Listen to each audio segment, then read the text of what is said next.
Hello, how's it going today? Notice how I didn't do the big old clap right there with my hands because I gotta say I'm gonna come up straight out with it.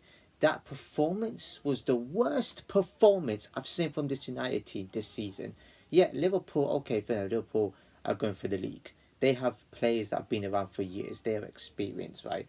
They have a manager that already has come in, and they got lucky with their Dutch manager because their Dutch manager's walked into a team that's got plenty of experience.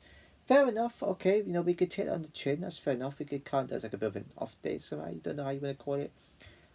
But with Tottenham, I said to all of you, I said on my previous video, we would struggle with these big six teams that come to Old Trafford. I'm telling you. If we would have beaten Brighton, Southampton, and Palace, I would have been fine with that. And you could say I was a bit positive. I wasn't like hyping this team. I was a bit positive, right? And after that, it's like I was only positive because we weren't really losing often. We had a good defensive structure. But I'm telling you what, today I'm thinking there still needs a bit more work against teams like Tottenham because they're going to come to Old Trafford and destroy us, which they have done. And I said, what did I say in my previous? Tottenham 4-0, I think. And I was close to that score. Tottenham scoring goals for fun this year. They don't have Kane and Son today, and they still scored three. But they have a manager that's got structure in the team and whatnot. I think it's also the fact that their team doesn't have high expectations that we do. Yeah, they don't really win anything and stuff like that. They could play for as much freedom as they want. With my team, for example, with United, they have high expectations to go for the win stuff, and it's difficult to get anything perfect at that club. And people are saying Ten Hag has got to go. Ten Hag this. I've seen Arteta lose like this. I've seen Klopp go through periods like this, and they were still kept in the job. The difference is, though, they didn't really have to win anything to do it, apart from like, win that cup, and Klopp eventually win the Champions League. It got going for them. I don't know, if he gets sacked, fair enough. Let him get sacked. It's not, it's if you want to. Doesn't really matter on that one, to be fair. I mean, anyone we're getting is going to be the same. I did say we should sell players, but we didn't really quite. We sold some good players. We should have kept those ones, actually. Anyways, on to the game. I don't know what positivity there was today. Right, from the first minute, Tottenham absolutely outplayed us. If it wasn't for the poor finishing on Onana, it would have been what 7-6, 7-8-0, possibly at Old Trafford, which have been astonishing record right there. But yeah, minute one we didn't have the ball, we couldn't control it. Just messing around here and there, bad touches. It's like the team was drunk today. Misplaced passes. Oh, play out for our play. So it's like the team we wanted to lose today. I find it feels like the game was rigged, but it wasn't. To the point where players kind of purposely wanted to, it's like they made a bet. They got into dressing room, win a huddle, and they were just saying, "No, let's get our manager out. We don't like this manager. The previous manager, we can handle some other managers that come in. Let's get some manager out."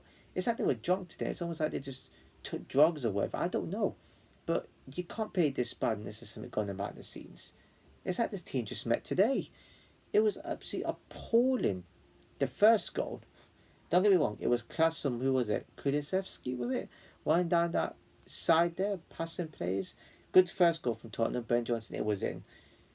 Wow, after that, God, at least when Liverpool, City, Arsenal, Chelsea got one down at home, they put pressure on the team. Is that when Chelsea went down 1-0 down, 1-0 down at home to Brighton? In 7 minutes or whatever, they came back.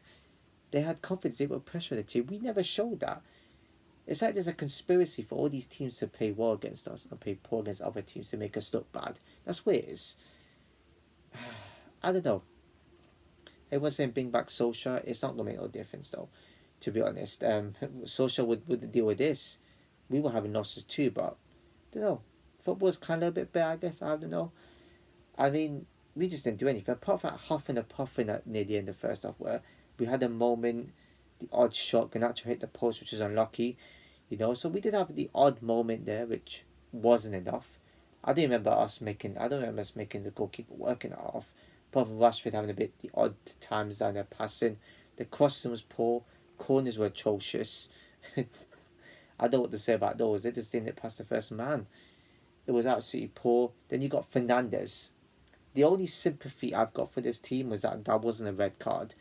Fernandes even use his studs on that play. He slipped. That wasn't even studs. Gary Neville and whoever the other commentator said, "Oh, it was a terrible challenge." It wouldn't even look that bad. Even I did certain real time, it didn't look bad.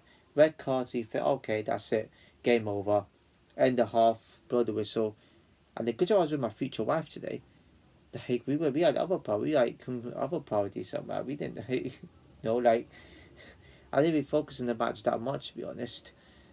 Um, you know, and then I was doing a bit, doing a bit of washing up. Thank God I did that because I missed a Tottenham second goal, thankfully, at the start of the early second half, and then took deflection of our player and then just Kulusevski just lobbied it in that short lobby into the net, and that was only game over.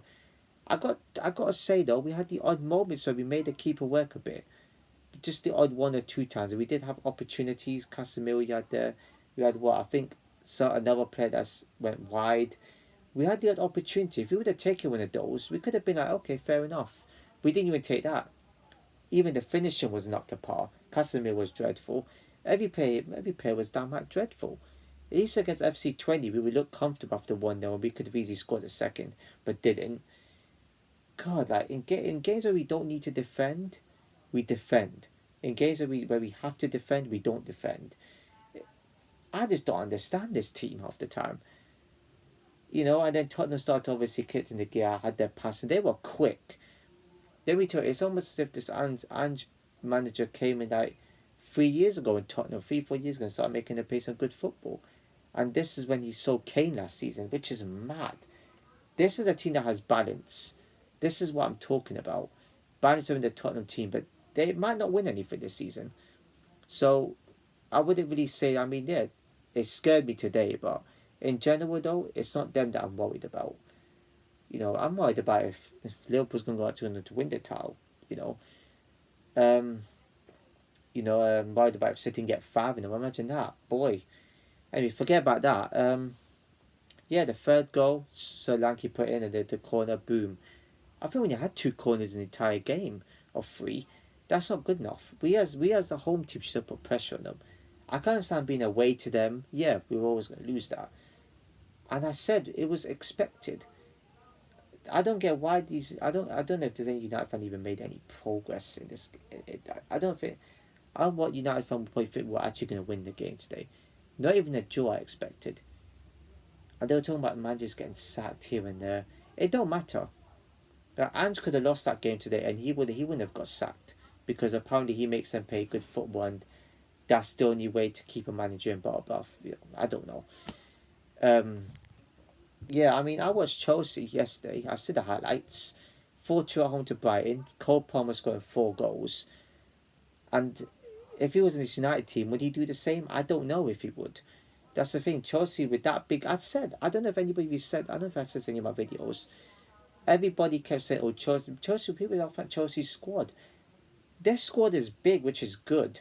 That means they have so many options to rotate here and there. They look like a title-winning team, kinda. They lost out to City, fair enough, but that's City, you can take that on the chin. But they're looking incredible. They're scoring for fun. They should be like what we should be like. I've always said we need to start learning from Chelsea. I don't want to say Liverpool, but I can't be saying that. Don't even say. But we should be at least on Chelsea's level. Having the game where we win 2-3-0, having the odd game at Southampton where we win 3-0. Palace away should have been 3-0. Right? It's the odd games where we have moments like that where we score goals. That would be nice to see. You got Liverpool that's scripted to win against Wolves, which, they score goals. It doesn't matter what Liverpool say. They could be disappointed with performance, but they still won. They still got goals in them. City joined at Newcastle. When did they get criticised? Arsenal at home, they dropped points, didn't they?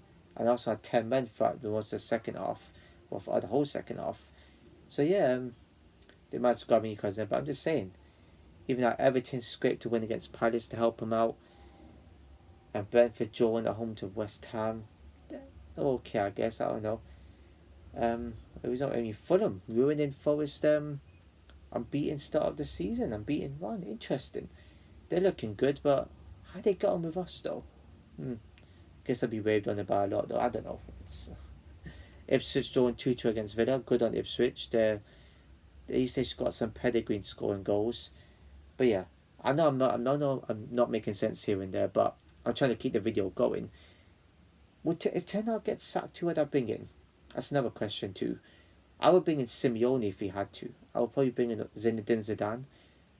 I thought their strictness would be perfect for the team. We need someone that's got defensive structure, someone that's strict with the players, just like Klopp and Guardiola is and Arteta with their teams. Just someone that's extremely strict with the squad. Because I find the players are walking all over Ten Hag. And people tend to bring in Solskjaer. Okay, Solskjaer, yeah, you could say the football is better. Do we actually just need good football? Do we need success with it? Because you can't just play good football without bringing in the league title or trophy. You've got to have pedigree in you. The only good thing about Ten Hag is won cups with us. That's it. That's the only positive. Yeah, so there's not really much else to say, to be quite honest with you. I had to keep the video going, but it was poor today. I'm expecting better. We got Porto away next. Yeah, I've seen them. Yeah, they score. I think we're going to be in for a terrible time. I'm going to say 3-0 Porto. No positivity there. Straight up say 3-0 Porto. I know we got to go Villa away, which I'm not going to talk about yet, though. Anyways, I don't know what we should do after this. I mean, if Ten Hag does go, I wouldn't be surprised. But at the same time, we got to get rid of players too to rebuild if that's the case. Anyways, if you enjoyed this video, please give a like, comment, share, everyone know, subscribe, hit the notification below. So I'll see you in my next video.